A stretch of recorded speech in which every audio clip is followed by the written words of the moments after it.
This is, I'm very late to this video, but this is 9 months ago. This is Africa is not poor because of colonization. This could go places, okay? It could truly good places. It could go places, alright? Your articles where you make reference to these rating systems, the bottom 10 countries for doing business in the world: Chad, Haiti, Central African Republic, Congo, Democratic Republic, Right. South Sudan, Libya, Right. Yemen, Venezuela. There's a lovely all example, African countries. Eritrea and Somalia. Yeah. And so there are three exceptions. Just in Somalia, like they smell type shit. Yo, Jordan, what's going on, bro? That's crazy. the African ecosystem. Oh, Mauritius, Rwanda, Kenya, South he just called Africans Somalis. Africa, Botswana, and Zambia. You pointed out in your prospectus, is it prospectus article? Prospectus article of Right, Artbridge right. Institute. Right, that Mauritius is a rising star. Someone's about to go in. I could tell this is going to be a Canton's moment. And Rwanda is in some ways comparable to Georgia. So some of these countries have started to get this right. African Canton's, go Queen. Let's see. Yes. And so what's the consequence of that? And what does right mean? What they have understood, what these countries have understood, is that economic freedom is at the center for prosperity building. Rwanda, for example, Paul Kagame, the president of No Rwanda, fucking shit, bro. Everybody understands that. is explicit about it. He said he wants to be the Lee Kuan Yew he wants to be the Singapore of Africa, and Lee Kuan Yew is his model.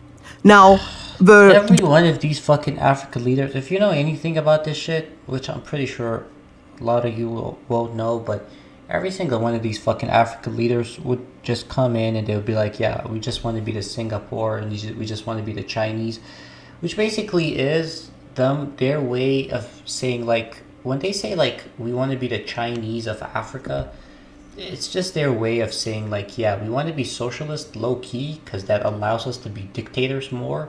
But, you know, we want to, we also want to be capitalist as well because we believe that could better our economy. That's kind of what they're saying. dirty mouths are going to start shouting, oh, yeah, see, authoritarian, blah, blah, blah. Whatever. Me, I want to talk only about the on the economic side. If you take Lee Kuan Yew and Singapore as your example, then it means that, like him, you're going to have to be serious about economic freedom. Really? And that's exactly what he did. That's what Singapore did. When Singapore figured that out, they went on to put in the right... How can you ever be economically free when you're literally an African country? It's so hard to be economically free when imperialism is literally affecting you from all sides, okay? In Africa, there is Russian imperialism, there's Chinese imperialism, there's Turkish imperialism, there's American in the West. Like, every country who's like just a little powerful, okay, goes to Africa and exercises some level of imperialism. And that I don't know how you could be economically free when everybody is literally given the right to exploit you. I don't know. right reforms to make their environment some of the most business-friendly environments in the world, one of the most free markets environment in the world, and you saw the magic of Singapore. Today, Singapore is richer than its ex-colonizer, Great Britain. So when I hear people telling me today, oh, Africa is poor, but... It's hard to make an argument against this because I don't know much about Singapore. If I knew a little bit about Singapore, I'm pretty sure I could, like, obliterate her. But I don't know much about Singapore, so I'm gonna let it go. I'm gonna let it fly.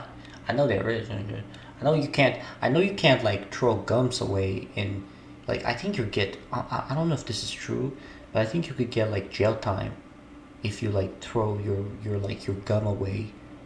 You know what I'm saying? Like, not throw it in the garbage, but throw it away in like the floor or in the road or whatever. I think so. I'm not sure. because of colonization, I'm like, please, let's move on from that. Does it have maybe a tiny percentage in where we are today? Maybe, and I don't know. But I know it's not the cause. Because if it were, many countless countries have been colonized before. And by the way, colonizing one another is humanity's history. It just happened that maybe Africa has been one of the last, colonized region in the world. So in our psyche, it is there, and it acts like nothing happened before to others. But flash news, it's the history of the world. We've been capturing each other back and forth, all of that. So anyway, but the truth is, Singapore, richer than... No, that's true, by the way. Africa isn't poor because of colonization. It's a part of it, okay, sure. But Africa is poor right now because Africans don't have an economic ideology, and they're not allowed to have an economic ideology, okay? In Africa, the textbooks are written in Western language. In Africa, the roads are built by the Chinese, okay? In Africa, and I don't mean to touch on religion, okay? But the religion is influenced by the Saudis and by Israel and all these other countries. In Africa, all right? In Africa, anything that's glorified to African youth is specifically outside of the culture, okay? Whether it's globalization, whether it's whatever, all right? Everybody exploits Africa. Everybody uses Africa's resources except for Africans.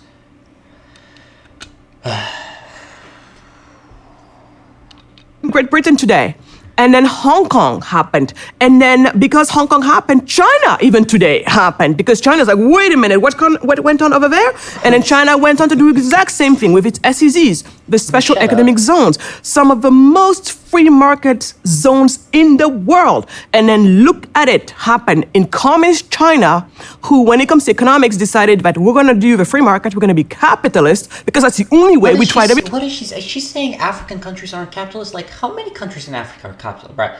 Like, half the fucking countries that I know are literally fucking... Like, if not all. Bro, let me Google this for a second. I don't have... Bro, if I did any research, this would be so much easier. How many... Oh, oops.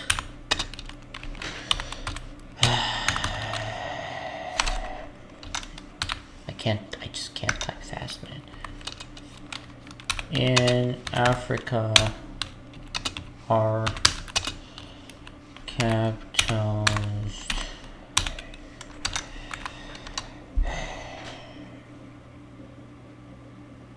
How many countries? Oh. This is not how you fucking write countries. Fucking retard. How many countries in Africa are capitalist? Mapped visuals. Just give me a fucking number. I'm pretty sure at least half. 0. What? Don't do that. I don't know. Okay, I don't fucking know. But I'm pretty sure,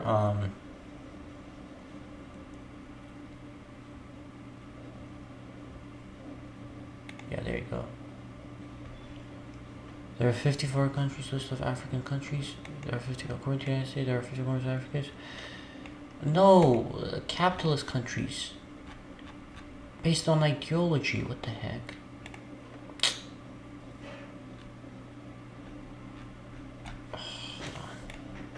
Gonna take some time.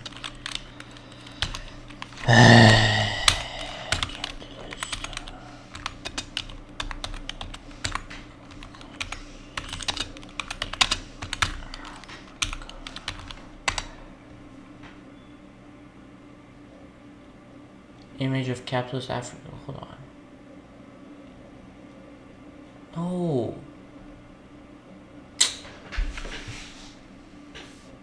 Let me put my glasses on. Hold on.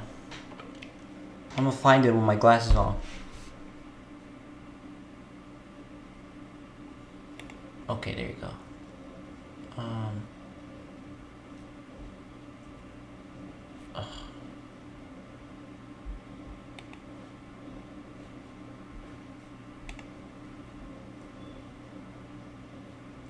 Okay. Either way, most of these countries in Africa are... A simple Google search is not gonna do it. Like, I think I gotta dig very, very... Africa's growing thanks to capitalism. 46 countries. Okay, this is good. This is all about sub-Saharan. Anyways, either way, listen. I wished I got that fucking stats to show that what she's saying is stupid. Everything else, we killed hundreds of millions of people, and we have nothing Like, to show for. most of these fucking countries are free market. They literally open their banks up, like they sell their banks, they open their shit up, like they are free market. What the fuck are you talking about? Most of these fucking countries open their, like, most of these countries are literally being exploited by Western powers as we speak right now. Like, capital owners are going to Africa. Not only the West, but also Chinese motherfuckers are going to Africa, and they're literally fucking opening up gas companies over there, exploiting that shit. Like, what are you talking about? What the fuck are you talking about? Are you saying that Africa should open up to free market system even more? Because it's already there. Like, most of these countries are definitely a capitalistic country. Okay? Specifically economy-wise. Maybe ideology-wise, some of these countries might not be capitalist. But most of these countries are capitalistic countries that open up their fucking borders when it comes to the economy. Okay? And because of that, you have Total, for example. Total is a fucking company. It's a Total Gas. Okay. It's a fucking, you go to Africa and all you see is this. This is a company, alright, that literally not only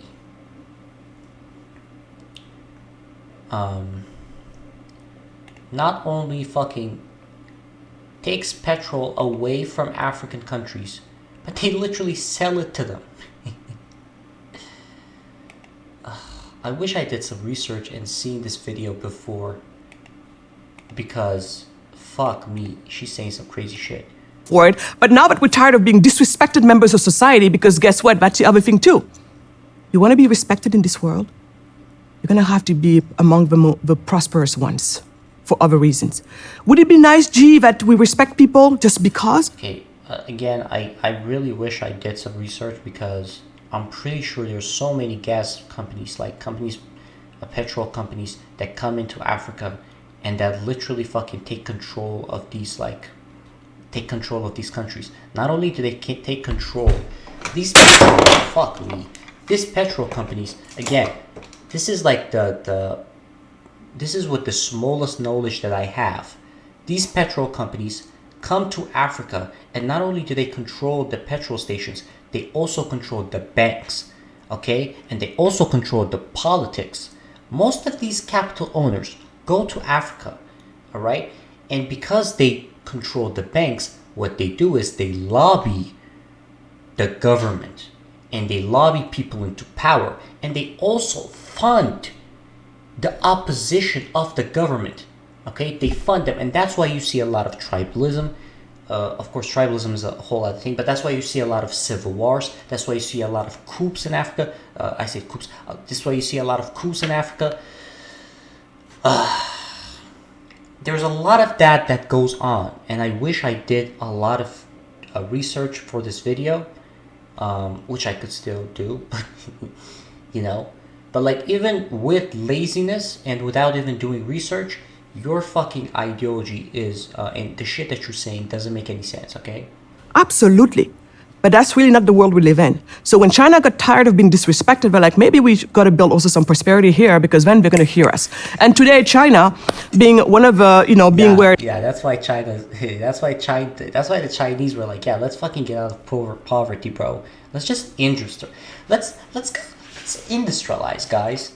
Let's fucking get into like industry. Let's try to get out of poverty, because we're disrespected, not because we're like hungry and starving because of the disrespect. We're tired of disrespect. Where it is at, even Hollywood, who tries to tell the world how to think, is being told by China what movies to make and how to tweak stories and history in order to be palatable for them. You see the power that comes with being prosperous. The Consumer Price Index has reached yet another now giving consumer with a terminate not go. Everything they could to try to get the hell out.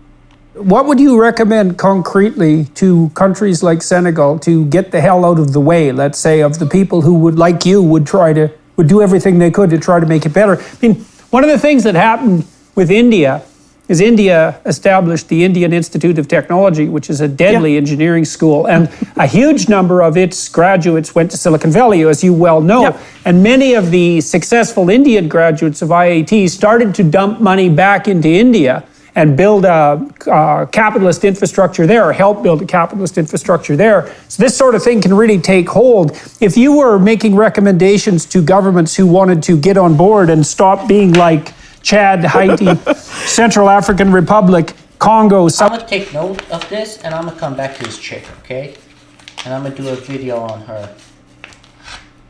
Because I don't really know much. I know, like, I know a lot, but I don't really know as much to talk about, you know, Singapore and overall what capitalism is in Africa. I know and I understand to a certain extent, but not a lot. Why is my pen not working? South Sudan, Libya, Yemen, and Venezuela, etc.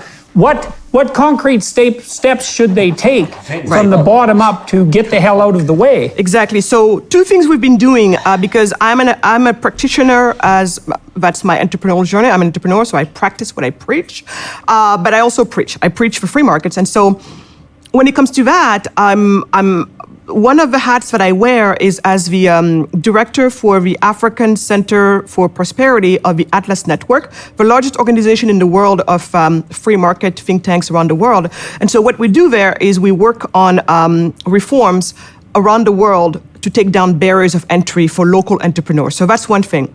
But as we all know, that's a great initiative to take, and we've been making some really good advances in many countries, especially in Ghana. We've been making a lot of progress with our partners there, Imani.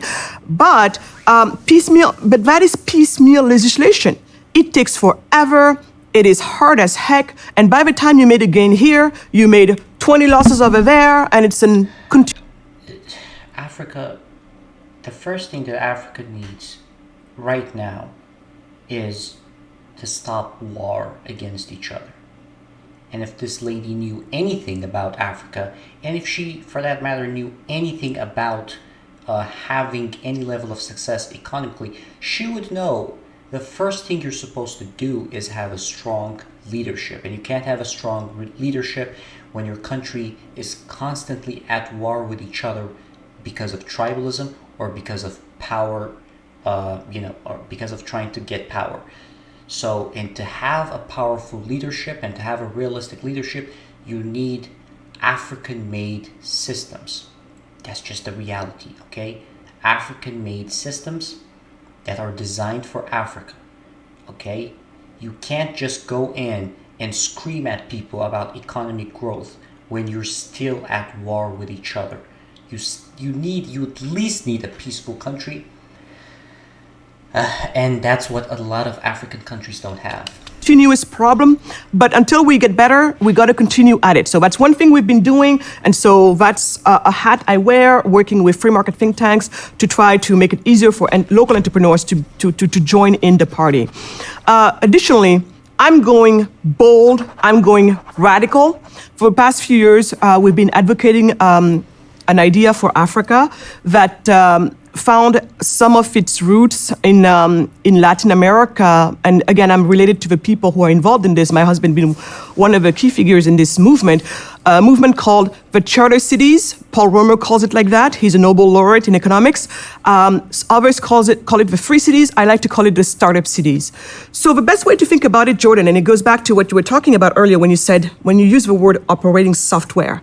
Most of the most of the low-income nations, so meaning back in the days, the way we used to call it is poor nations, they have regulations for poverty. They're basically regulated for poverty, meaning the laws, the set of law, poverty. It only calls poverty.